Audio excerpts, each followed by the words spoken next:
The Grand Alliance of Core Worlds, a venerable collection of highly advanced, aesthetically sensitive, and environmentally conscious species, had waged war for millennia. Their conflicts were, by human standards, remarkably clean affairs.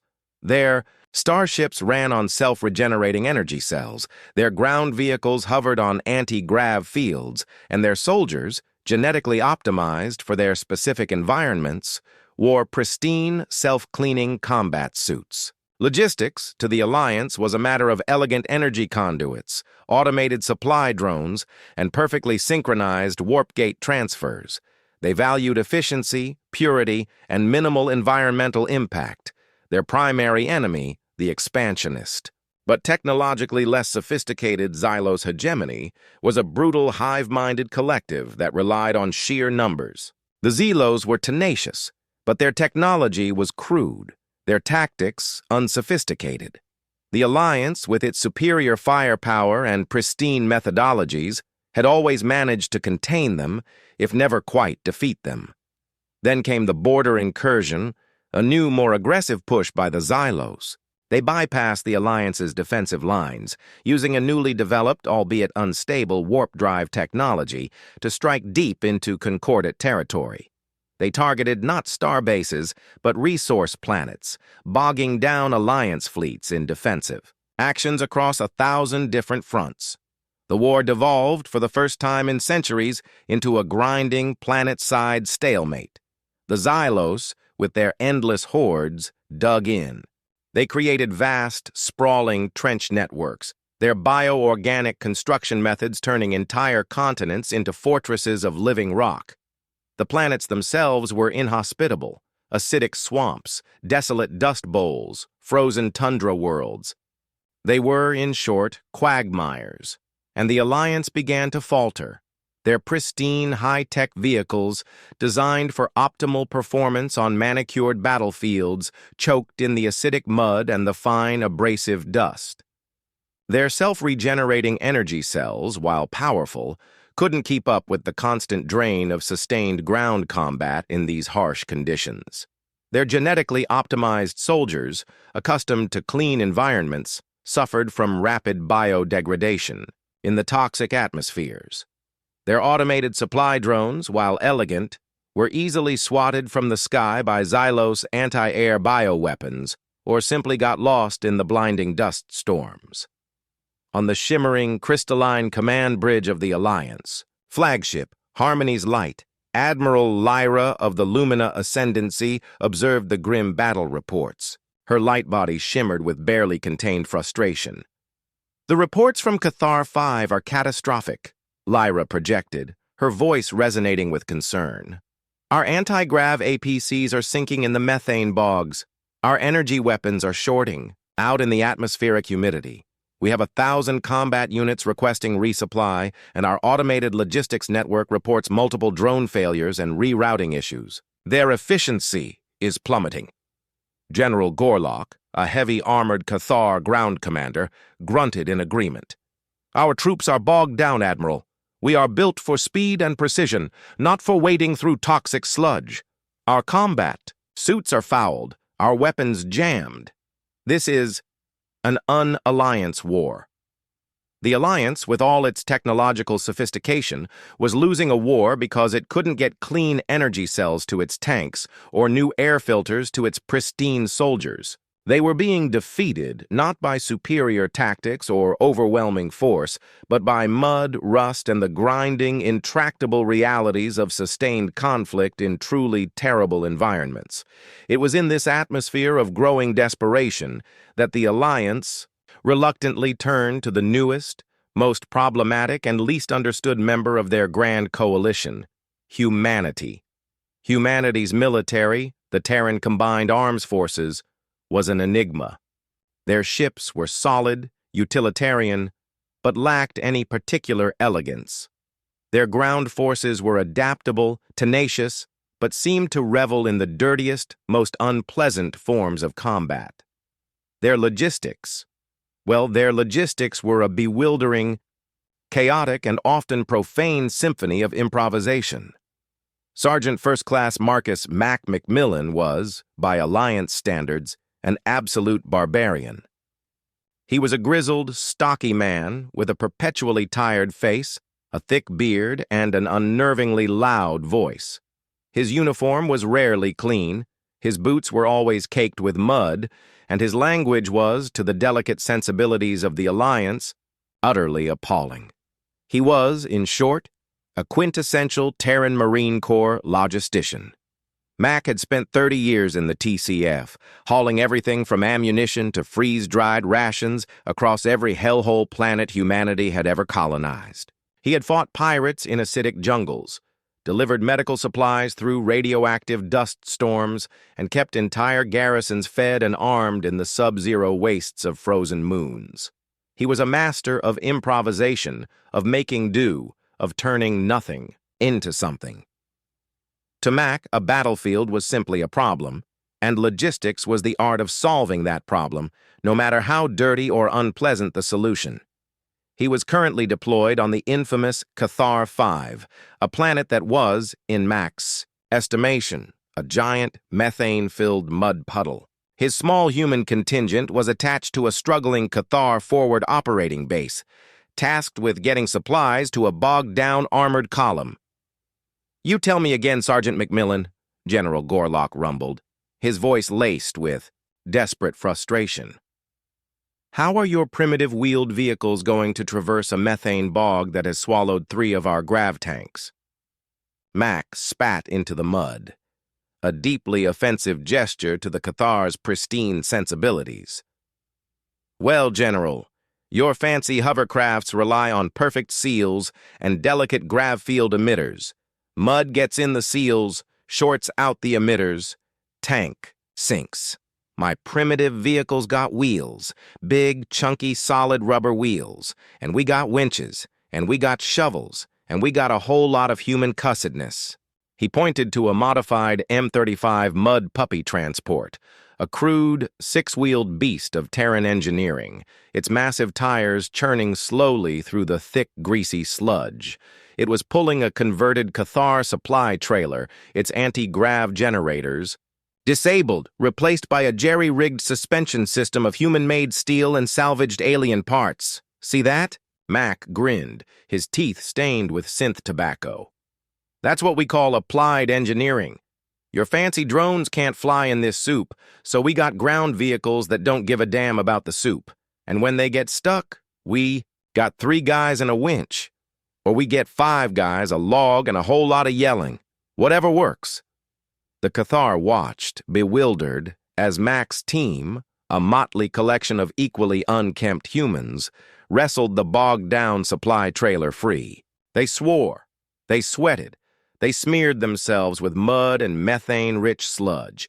They were everything the Alliance wasn't: inefficient, messy, loud. But they got the job done. They delivered the crucial energy cells and weapon parts to the stranded Cathar tanks, allowing them to resume their offensive.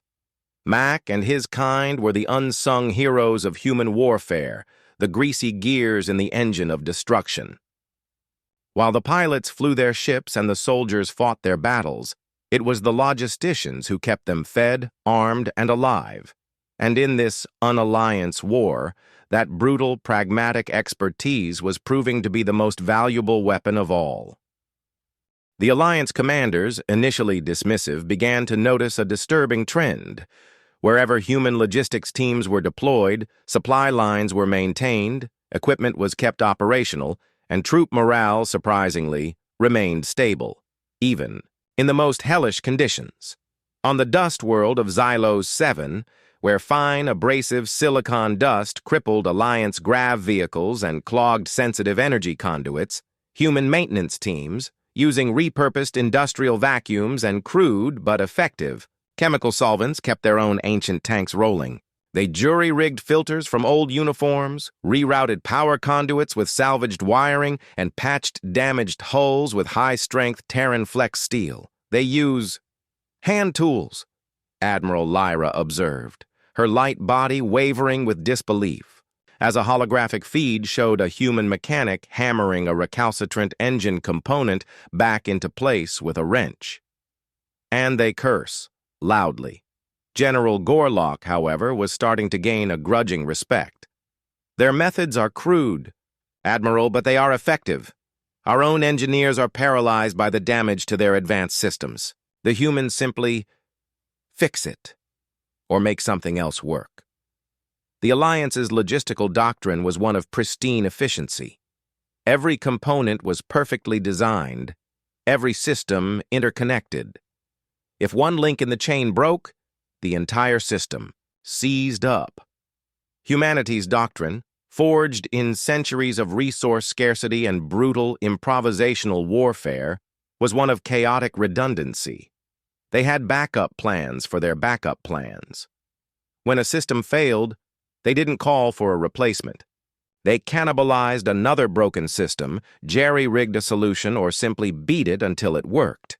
This attitude permeated every aspect of human logistics.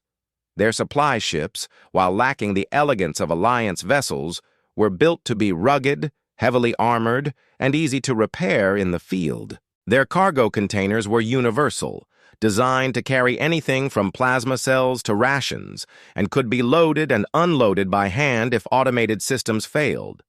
Their command structure, while hierarchical, was also remarkably decentralized, allowing individual logisticians like Mac to make on-the-spot decisions without waiting for approval from high command. The Xylos, meanwhile, continued their relentless, grinding offensive. They understood attrition. They understood overwhelming numbers. They were constantly pushing, constantly attacking, creating an endless cycle of damage, resupply, and morale degradation for the Alliance. The Alliance was fighting a pristine war against an enemy that understood mud and blood, and they were losing. Admiral Thorne, now the Terran Combined Fleet's Chief of Operations for the Xylos War, presented his report to the Unified Alliance High Command. His face was grim, his words blunt. "Gentlemen, ladies, and beings of light," Thorne began, his voice cutting through the polite, exasperated murmurs. "Our current logistical strategy is unsustainable. We are losing more ships to supply failures than to direct enemy action. Our ground forces are withdrawing, not because they are outfought, but because they are running out of power, ammunition, and potable water. The Xylos are winning this war through attrition, by drowning us in their sheer brutish persistence." He then displayed a series of graphs. One showed Alliance logistical efficiency, an elegant, soaring curve that suddenly plummeted in the border sectors. The next showed Terran logistical efficiency in the same sectors, a messy, spiky line that consistently maintained operational levels even under heavy attack. "We need to fundamentally rethink our approach," Thorne continued. "We need to embrace what we call expedient logistics. We need to prioritize functionality over aesthetics, adaptability over pristine efficiency. We need to be able to supply our forces not just when conditions are perfect, but when they are absolutely catastrophic." The Alliance commanders were hesitant. Their entire civilization was built on the principles of elegance and efficiency. To embrace such crude, messy methods felt barbaric. "You mean to say human, General?" Gorlock rumbled, a note of distaste in his voice. "That we should allow our soldiers to fight in dirty uniforms? That our ships should be visibly damaged?" "General," Thorne replied, a rare, hard edge to his voice, "your soldiers are already fighting in soiled uniforms. Your ships are already visibly damaged. The difference is, my logistics teams know how to get them fighting again after that damage. Yours do not. The Xylos don't care if your grav tank is beautiful. They care if it's still shooting." After much heated debate, and faced with the very real prospect of total defeat, the Alliance High Command reluctantly agreed to a radical proposal. They would integrate Terran logistical doctrine and personnel into their failing supply chains. They would give Mac McMillan and his ilk command over vital sectors of the Alliance supply effort. It was to the Alliance an act of supreme humiliation. To humanity, it was just another day at the office. The integration was, predictably, a mess. Terran logisticians, with their chaotic methods and their foul language, clashed constantly with the fastidious Alliance officers. Mac, now nominally in charge of a sector-wide Alliance resupply hub, found himself surrounded by bewildered Lumina, fastidious Cathar, and mathematically obsessed Vex. His first act was to scrap half the automated drones and replace them with heavily armored, manually piloted cargo haulers. "These fancy drones are too delicate," Mac barked at a horrified Lumina supply officer who was practically quivering with indignation. "One hit and they're scrap. My boys can fly these things through a meteor shower and still bring them home with a hole in the fuselage and half the cargo missing, but the important half will still be there. And if they get shot down, we send out a recovery team, not a salvage drone." He then implemented the battlefield scavenge protocol. Where the Alliance saw wreckage, humanity saw resources. Damaged grav tanks were stripped for their power cells. Wrecked starfighters were cannibalized for their comms. Arrays, nothing was wasted. Every piece of debris was a potential solution to a logistical problem. He established expedient repair yards on the front lines, not gleaming automated facilities, but muddy makeshift depots filled with Terran engineers and their crude but effective tools. There they repaired Alliance ships and vehicles, not to pristine, factory-new condition, but to combat-ready status. A ship might leave with a mismatched hull plating and a visible scorch mark, but it would be flying and its guns would be working. The Alliance commanders were horrified. Their ships were works of art. Their equipment was sacred. To see them, patched up with salvaged parts, to hear their elegant power conduits buzzing with jury-rigged Terran capacitors, was an affront to their very aesthetic. But the results were undeniable.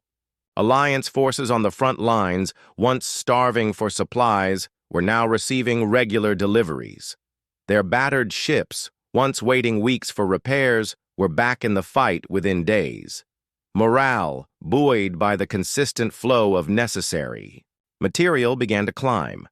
The Xylos, who had relied on crippling the Alliance's fragile supply lines, found themselves fighting an enemy that simply refused to run out of anything. They could blow up a supply depot, and within a day, a new, muddier, less aesthetically pleasing one would spring up in its place, already churning out what was needed. They could cripple a logistics hub, and Mac would reroute supplies through a dozen different improvised channels, using everything from converted civilian freighters to heavily armed troop transports to get the job done. The war became a battle of wills, a test of endurance. The Xylos, with their endless hordes, continued their grinding offensive. But now, the Alliance, supplied by human ingenuity, was able to meet them head-on. The battlefields became even more brutal. Trenches, once considered primitive by the Alliance, were now standard. Soldiers, once fighting in immaculate suits, now moved through the mud, their armor scarred, their faces grim. The war was no longer pristine. It was a filthy, bloody, exhausting slog, and in this environment, humanity, the species that had perfected the art of fighting in the mud and the blood, thrived. Terran medical teams, often working out of converted cargo containers, treated the wounded of all species, their pragmatic approach saving lives where Alliance medics, hampered by pristine standards, struggled. They used field amputations, emergency blood transfusions, and readily available antibiotics, prioritizing survival over elegant surgical procedures. Terran culinary teams, with their vast knowledge of preserved rations and improvised cooking methods, fed the multi-species armies. They turned tasteless nutrient paste into palatable, if still unappetizing, meals, brewed strong, bitter synth coffee for weary soldiers, and even managed to produce a remarkably effective and illicit form of fermented synth fruit alcohol, much to the delight of the Cathar and the secret chagrin of the Lumina. Morale, a crucial but often overlooked aspect of protracted warfare, was maintained through the simple, brutal comforts of a hot meal and a moment of shared, profane camaraderie. The Xylos, for all their numerical superiority, were now facing. An enemy that was supplied, repaired, and fed, no matter how dire the conditions. Their strategy of attrition was turning back on them. They were simply running out of the capacity to inflict enough damage to overwhelm an enemy that could simply endure. The war was won, not with a grand, decisive battle, but with the quiet, relentless hum of 1,000 repair crews, the growl of 1,000,000 transport engines, and the endless, profane determination of humanity's logistical backbone. The Xylos, broken by an enemy that simply refused to break, retreated back into their own space, their expansionist ambitions shattered. General Gorlock, now a staunch advocate for Terran methods, shook Mac's hand, a gesture of profound respect that a year prior would have been unthinkable. "Sergeant McMillan," Gorlock rumbled, his voice laced with a genuine appreciation. "You humans, you are disgusting, but you are also indispensable." Mac just grinned, wiping a smudge of grease from his cheek. "That's us, General. Always there to get the job done, no matter how dirty it is." The grand alliance of core worlds was saved, but it was no longer the same. Its pristine fleets bore the scars of conflict, their hulls patched with Terran flex steel, their elegant energy conduits reinforced with human-made wiring. Their battlefields were no longer immaculate. They were scarred, muddied, and filled with the pragmatic refuse of a protracted war. And the Alliance had learned a vital lesson. Wars were not just won by shining heroes or elegant technology. They were won in the supply depots, in the repair yards, in the muddy trenches where weary soldiers received their vital supplies. They were won by the unsung heroes who ensured that no matter how dire the situation, the fight could always continue. Part 8. The enduring legacy of mud and blood. In the aftermath of the Xylos War, humanity's standing in the Alliance was irrevocably changed. They were no longer the problematic generalists. They were the essential glue, the pragmatic backbone, the species that understood the brutal, often unglamorous realities of war. Terran logistical doctrine, once scoffed at, became a core component of Alliance military training. Their engineers developed new, expedient field repair kits that could fix any species' equipment. Their transport ships, once considered crude, became the workhorses of the Alliance supply fleet. Admiral Lyra, standing on the gleaming bridge of a newly refitted Alliance flagship, observed the tactical readouts. The ship, while still elegant, had a new, rugged feel to it.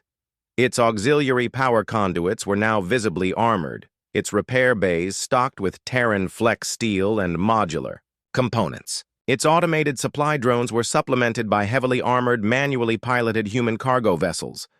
"It is less beautiful," Lyra projected, a note of wistful resignation in her voice. "But it is undeniably more resilient." The universe had learned that while other species might win the pristine, elegant battles, it was humanity, with its understanding of mud, blood, and the gritty, unglamorous work of making do, that ultimately won the wars. The legacy of Sergeant Mac McMillan and his ilk was not written in soaring epics or grand monuments, but in the steady hum of a repaired engine, the crackle of a functional comms unit, and the quiet, enduring strength of an army that would simply, stubbornly, refuse to break.